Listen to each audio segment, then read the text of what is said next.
Ralph talking to you straight from our show here, The Written Writ. And I have, of course, Matt Associate and a friend and pal from Justice for Hire, Jan Lucanus. Hello. Hey. See, man, you throw on the freaking intro and all that energy. That's a great intro. If it was ever mine to begin with. I felt like I was going to Super Saiyan mode. Yeah, right? That's all we needed. Yeah, right now Nat is working on the next one where we get all the new people, like Nata herself. Oh my god, I still need to do a thing for that. Yeah. You're not the only one. There's like 5 people that still need to do their video. Oh good, I'm not the only slacker. I'm so glad. Yeah, even Kat hasn't done hers yet, so. Aw. Yeah, and does like film things for a living, doesn't she? Yeah. Cameron does film things for a living. Maybe that's why she hasn't done it yet. Oh, most likely. She's probably busy doing it, you know. So Jan, dude, you are rocking and rolling here, getting things ready. Talk to us. So what's going on? Well, let the people know. So today we are showing off the sneak peek of Justice for Hire, the story so far. You know, it's been a while. Literally years. For the last 5.5 years, we've been producing a show as a global community, and anybody can join the cast. I'm even letting folks on TikTok right now know that we're live, and they could be watching this on the Bitten Apple TV channel. But yeah, we just dropped the on YouTube, and we'll drop it on other platforms later. The first minute of the JFH, the story so far. Culmination of all of our work as a global community. So it's really going to set the tone for people knowing how they can collaborate with Justice for Hire, how they can create their own character, how they can plug themselves into the storyline and be part of the cinematic universe. And they can do it right now from our app, justiceforhire.app right now.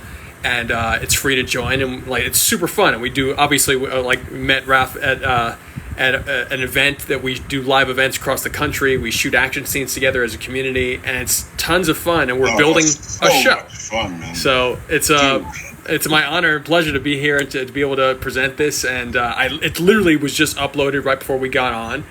And that's justiceforhire.app. That's and if you go on desktop, you'll see that it says use your mobile. The desktop version, it does work kind of, but like really, it's built for mobile.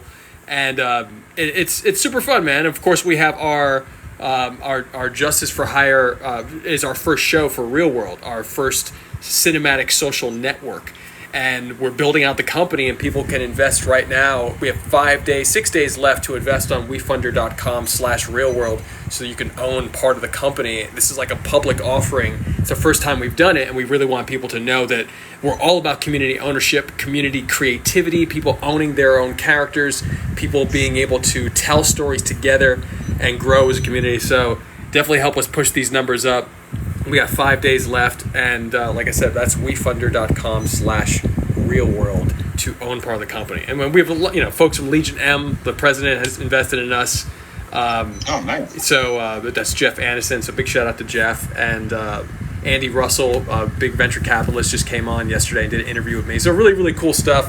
But today is really about showing off this Justice for Hire story so far, so that people can see why we're doing this company in the first place, so we can make more shows like Justice for Hire, where people are coming together all across the world, playing characters. We think the future of Comic-Cons is all about characters and stories that we've created as a community. The future of Netflix is going to be people starring in the shows and movies that they love. And we're building technology to do that. Dude, it's excellent. I still love this idea. When we did the whole thing in Urban Action Showcase, it was so much fun. And the concept, it's interesting because you're having the person be the character and the cameraman at the same time, and that's such an interesting concept. Well, the Justice for Hire story lends itself to this type of filming. Like you grab your phone.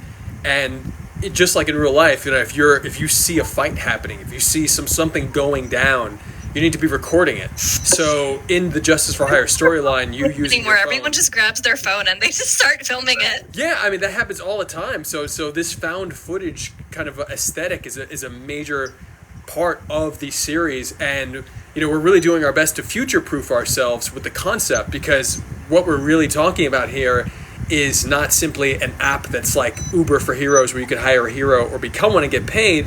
It's really about a hero's culture and about people becoming heroes in their own lives and stepping up for each other. And since that's what our storyline really is about, we're focused on making sure that the app narrative grows with the community that's getting stronger and stronger in the sense of heroism. Like, the only way to truly save the world is for everybody to be a hero. So that's what we're going toward, and you'll see that in this little teaser that we have coming up, which is 4K ready now too. I just checked it. Nice.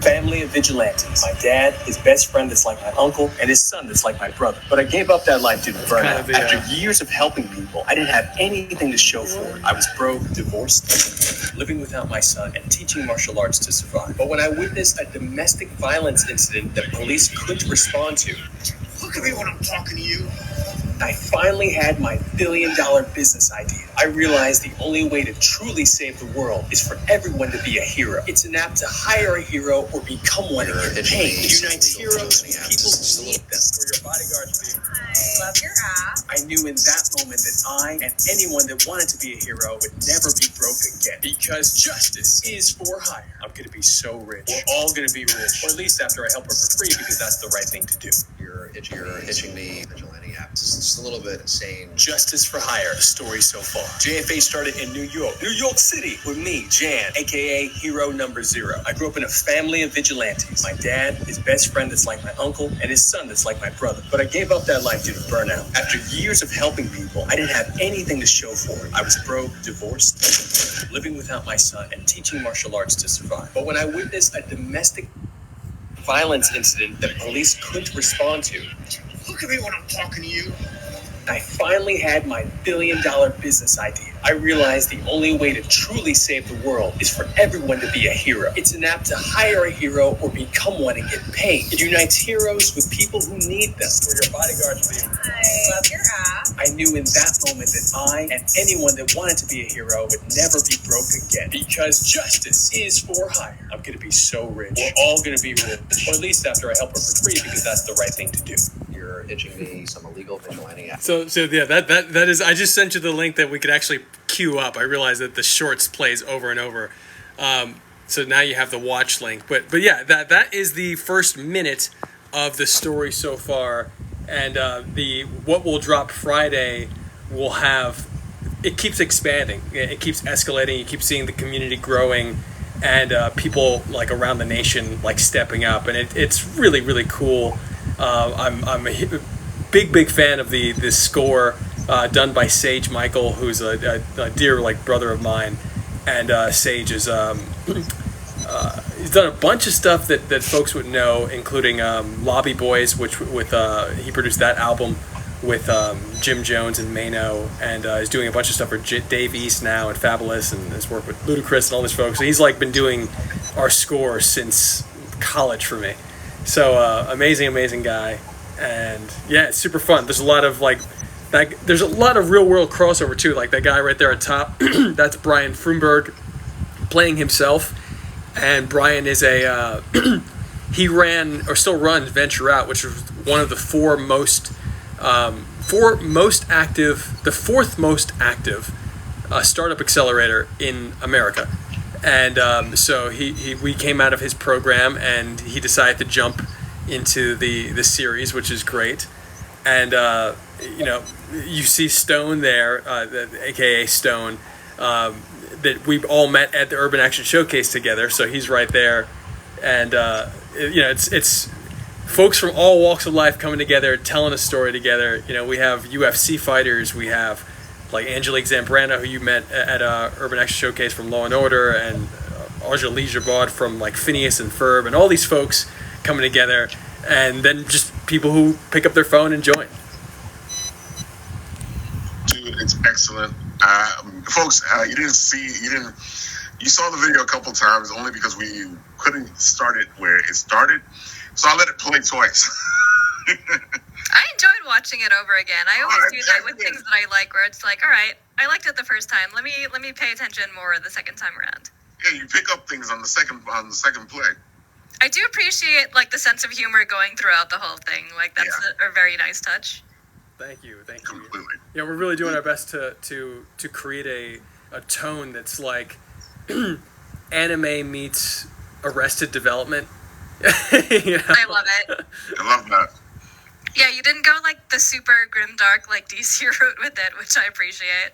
Well, I think when we first started in 2018, like really opening up the cinematic universe, because there's stuff in here from my like college days, so it's like it's really like I use footage from everything that's ever been done for Justice for Hire very intentionally, because really what we're doing is we're focused on showing lore, that there's actually like a foundation to this vigilante justice narrative, and that as a former vigilante, I realized that my character realized that it didn't work out. Nothing's really truly changed if you're Batman sitting on a corner of a building with your cape in the rain. If he's still looking at crime years later, and he's a billionaire, and he's got all these assets that he could deploy in a different way other than punching. I love it, like they say in Batman Lego, he's like punching poor people. I love that. It's such a hilarious thing to say. It's like what? It's so on the nose though. Like, excuse the pun. It's accurate. It really is, and it's like there's got to be a better way, and I don't think that punching is wrong. Like that's like I'm a martial artist, so like punching is part of it, and being able to take a punch and punch back to me is actually a big part of it. But it's not the solution necessarily. And to be able to say, hey, you know what, like we're going to fight, and we're going to find a better way, but fighting's always the last resort. And I love the way Jackie Chan handles it, where he's always running away from the fight. He's always trying to stop the fight. And I think that there's so much action to be had with that mentality of de-escalation and people coming together and saying, you know what, hey, we're going to step up and like do our best to quell the uprising of whatever threat there is, but if we need to, we can, throw hands. Love Jackie Chan and the way he does things, and and it's so funny because even with the cartoon that he did, there was that constant running, and you're just running with him, and he's just trying to get to where he needs to go or do what he needs to do. And he also makes brilliant use of the scenery when he's running away, which is always great to watch. Yeah, that's the thing that I'm really seeking from a lot of action, and because we're not seeing it, I think it's not. Let me put it this way: there are folks who do Hong Kong style action cinema really, really well in the States. Eric Jacobus is one of them, and we've done a bunch of the superhero kung fu extravaganza for many years with Eric, and I would consider him, to me, he should have been cast as Daredevil. That's how like amazing Eric is, and I say that all the time. He does a lot of like Jackie Chan style stuff, and I'm like, very brilliant guy. And Jackie setting up the scene, as you mentioned, being able to utilize the environment, those are very particular, very calculated choices as a filmmaker that Jackie makes. And so, I love that. I love what John Wick is doing, and you just have so much appreciation for the action genre, but I really haven't seen the level of like thought and empathy that I'm personally seeking in my own life. And to be able to say, you know what, let's shoot action that's more thoughtful. And I think one who's done a great job is the Sherlock Holmes movies. If you saw the Sherlock Holmes, both of them, first 1 and 2, there's a lot of thought in the actual execution of any move. And to me that was so interesting, because it's like, well, hold on for a second. If there's that narration gives the audience context, and when you give the audience context, it feels more intense. And so, or it feels, at the very least, it's a different type of intensity than an average fight scene, or at the very least an average good fight scene. I think that there's a bunch of different ways to build intensity. I think Avengers Endgame is probably one of the greatest examples we have in history of Captain America getting Thor's hammer.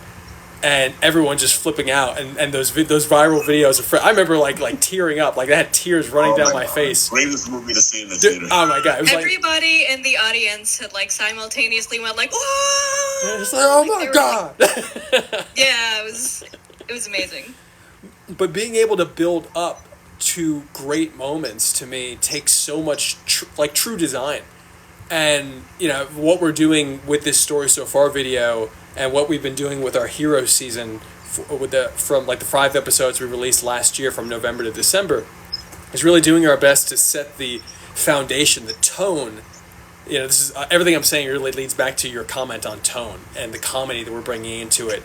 But it's not comedy like ha ha ha. Isn't this funny that we're doing this?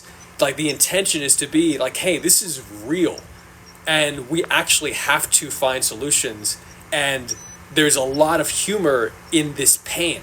There's a lot of humor in this struggle. And if you just look at it from a certain way, we can feel a little bit more light about it and actually find a solution. And that to me is the intention. It feels very much like, it's not like slapstick, but it's more of just like gallows humor, where it's just like, the situation is terrible, but we have to laugh about it. Otherwise, we'll just go insane. That's great. I love that. It is terrible, and we have to laugh. Yeah. Otherwise, we will self-destruct. It's so funny. Otherwise, everything's terrible. It's so funny though, because I feel like what the industry has turned into now is just dark, gritty stuff, and you sit there going, okay, yeah, well, it's dark, it's gritty, but I don't want dark gritty. Yeah, but I have dark and gritty in real life. I don't need it in my fiction as well. I do. I knew you were going to say that, Matt. You know what? You know exactly what my themes are. I don't know why this is surprising. This actually isn't even me being contrarian. This is just normal. That's true. Yeah, no, it's not surprising. Well, last week we talked about, the week before, we talked about pitch meeting an honest trailer. And, I forgot what the term is now, but it's like postmodernism, something, I forgot, wherever we are in like a cultural, artistic development cycle, we're in this phase where it's funnier, more fun, more entertaining to laugh at what we used to find entertaining and laugh at breaking it down rather than actually enjoy it. And I think that part of breaking out of that cycle, I posted a video a couple of days ago that you might have seen, which was about being embarrassed as an entrepreneur. And this was about ReelwUrld, and this was about saying, hey, you know what? The challenges that I had going just onto WeFunder to offer the company to the public, it's just the challenge of getting it on that platform and with the investors, and folks can look it up. It's pretty close to the top of all my personal and ReelwUrld profiles. But going through that and then not feeling like I could talk about it, feeling like I had to hide it. Oh, there's some challenges. Well, how come you've raised so little capital on your campaign? Well, hold on for a second. Like, we weren't even focused on the campaign in the way that a person might normally be focused on it because of these factors. And if I don't share those factors, then I get that question, and the person doesn't have any understanding. And if I can at the very least give understanding, then I'll feel better. And whether or not me and the person I'm explaining to work together, collaborate in any way, at the very least there's clarity. And so going for that clarity on a regular basis in my life, and as a martial artist relating to Justice for Hire, and as a businessman relating to ReelwUrld, I'm just seeking that single line between thought, word, and deed everywhere. And so I'm like, you know what? Let me put these videos out. Let me address action in a similar way. And that's how we run our choreography sessions Friday night in North Hollywood. And anybody who's a part of the community is welcome. Everyone's welcome, as long as you've created like 3 videos on the app. You gain access to live choreography training for free, sponsored in Hollywood. Nice.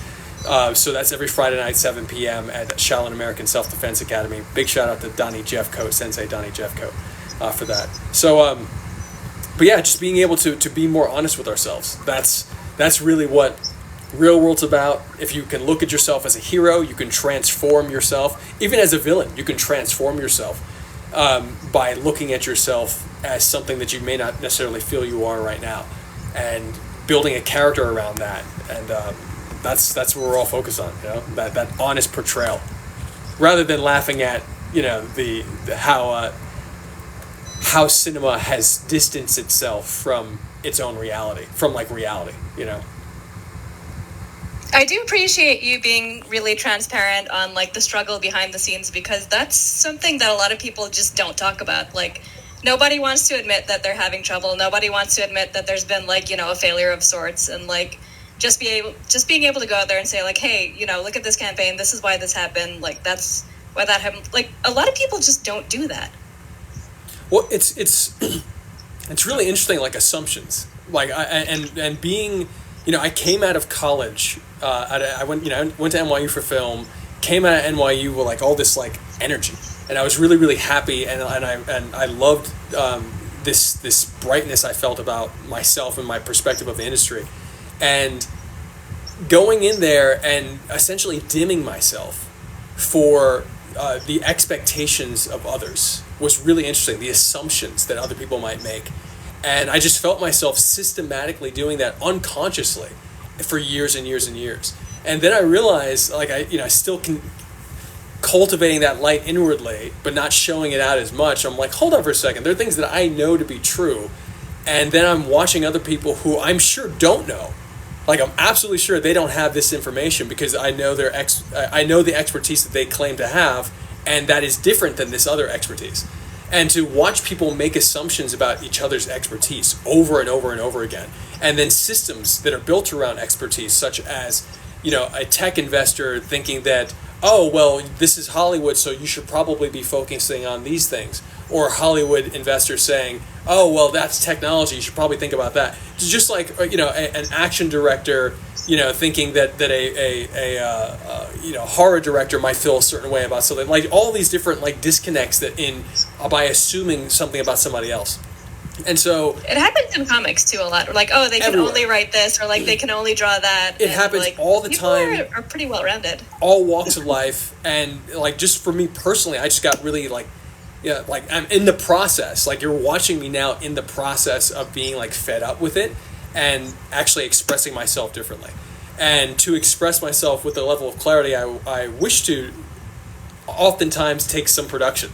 I mean, like, actual like gotta edit out all the cursing. Yeah, well, not so much the cursing, but like really just making sure that I'm being very intentional with what information, how it chains together, because to me that's building a bridge. Like, the way we communicate can build a bridge to understanding.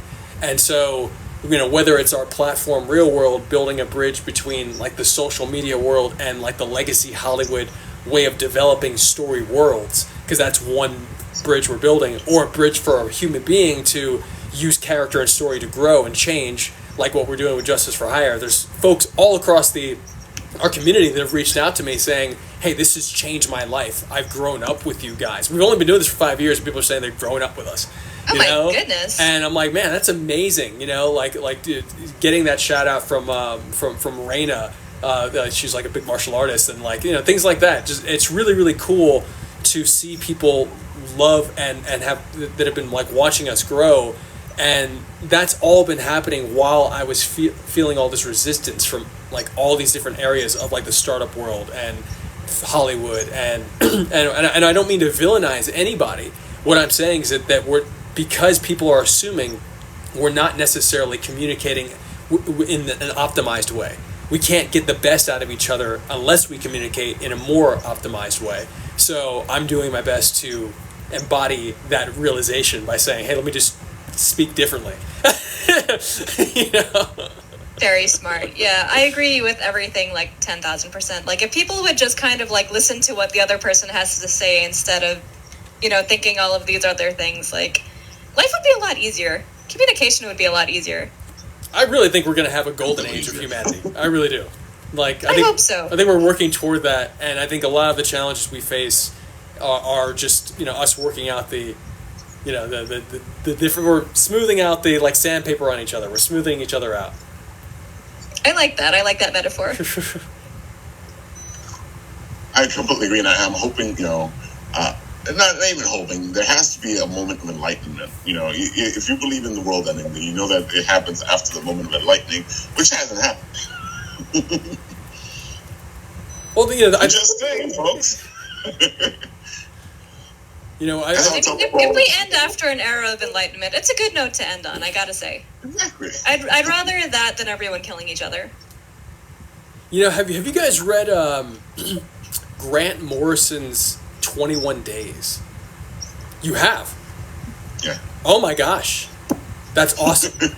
Okay, so for those who have not read, Man. so for those who are not aware of 21 Days, 21 Days was put out. It's essentially a story Bible, and it's a story Bible for Grant Morrison's retelling of the ancient Indian text, one of the oldest texts known to humanity, the Bhagavad Gita. And it's a big, I was raised on those stories, and Oh, so was I. oh, amazing. Okay, great. So 21 Days he did with Liquid Comics, which was Virgin Comics with Deepak Chopra and Gautam Chopra, and then they changed to Liquid Comics, and then Dynamite co-published this book called 21 Days, which I can move out of here and grab it. But essentially, like, it's my favorite artist, Mukesh Singh, did the art. And I got a chance to speak to Mukesh. He's an amazing, wonderful guy who I love. He sends me like really encouraging notes. He's my favorite artist. Period. I want to have Mukesh Singh art all across my home, and the art that he puts in there is amazing. But I will say that the reason I'm mentioning this is along the lines of the end of an age of enlightenment. So the story of the Bhagavad Gita takes place at the end of a golden age. So it's the final battle. The entire book, the entire series, which is a story Bible for a television show pitch that Grant Morrison and Deepak Chopra were working on, is essentially the end of an era, the end of the golden age, the age of the superhumans, these gods, deities, gods and goddesses with these amazing, weapons. Oh, it's 18 days. Oh my gosh, 18 days?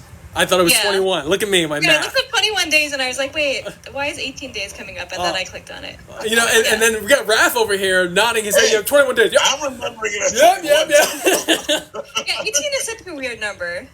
So I gotta say, 18. As much as I like it because it's my birthday day, it is a weird number. What's your birthday day? 9/18. Okay, there we go. Oh, Because you know So you should have remembered that. I should have. Man, it ain't gonna happen. Well, Dude, I for some reason 21 just like sounded right. I'm like, okay, 21. I think I might be thinking of like a one of those. It was a 21. No, it's 16 blocks. That's like, wasn't that Bruce Willis and Mos Def? 16 blocks or something like that. For 16 bucks. There's 16 blocks, which is definitely not 16 blocks. The movie 16 blocks. This takes place in New York about getting like a criminal like 16 blocks away from like through those 16 blocks. Yeah, Yep. it's not actually 16 blocks if you live in New York. It is not that. So Oh dear. it's really disrespectful. Oh dear. How many blocks are we really talking about? I think we're talking about it could be like 21. Honestly, it's possible. Yep. Bruce Willis and Mos Def. There we go. 16 blocks. It's a phenomenal movie. I remember. I remember a good feeling. And my feeling might have just been wanting to see Mos Def in more films, which did not really happen outside of like Galaxy Quest, which is. He was in Hitchhiker's Guide to the Galaxy too. Oh, okay. That's what I meant. Hitchhiker's Guide. Look at me over here. Galaxy. Sometimes I know things. That's Galaxy what I like jump. about associate. Fat and abusive information. I'm usually all over the place. I'm over here like playing with an action figure while I'm talking to you guys, so maybe that's why. Oh, nice. Oh, tell them about the action figure. Oh yeah, no, I got Cyclops. I got Cyclops doing a rear naked choke on Ninja Spawn over here. So it's I gotta take a photo for my son because like he gets a McFarlane figure every month for his Nice. as like his allowance to draw regular McFarlane art because he makes fan art every month and he's right now the most featured fan artist in the history of the 32-year history of Todd McFarlane's comics. And so You can show that right now. Yeah, go ahead. so this is really special. This is the 7th time he's been featured, and this one, I'll just pull this out because I gotta give him a shout out, my son Jet. So this is Gunslinger number 28, and Jet's very first piece of fan art was Gunslinger Spawn with wings in front of a moon.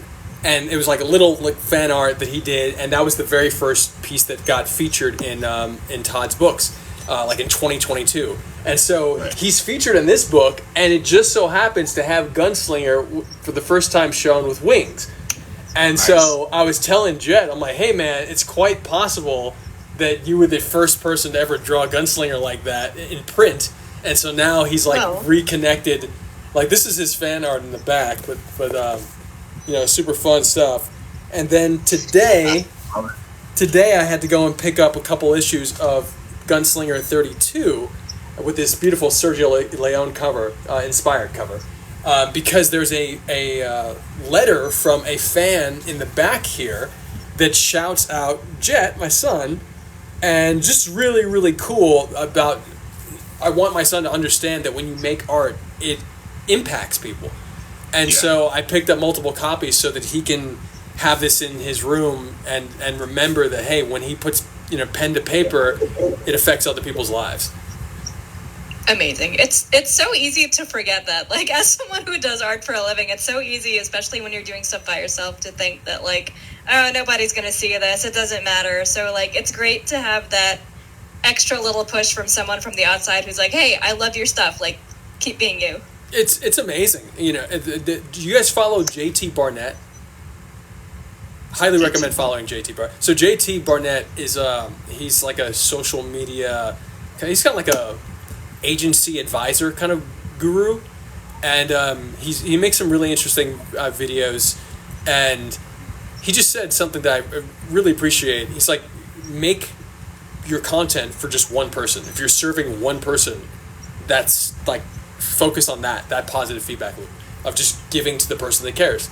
And when I think, especially when you think Hollywood and you think scale, and that you can get so distracted by all of these things that actually don't matter, because like by focusing on these big things, you forget about potency. The potency is actually what creates a big thing.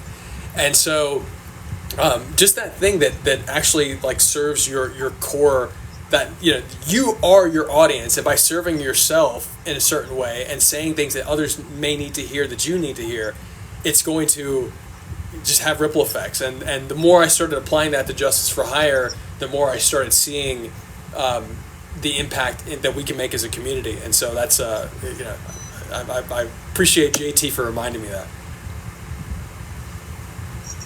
That's something we all need to be reminded of, because, you know, I feel like one of the things you're doing, Janet, is that you have this excitement, you have this energy, you have this get up and go, and when people talk to you, they can feel that, and that's always important, especially as the person who's doing this project, because you're it's like we say all the time with people at Comic-Cons. They sit there at the table, and you can do a couple of things. One of the things is you sit there and you don't engage with the audience, which means that you're not going to sell.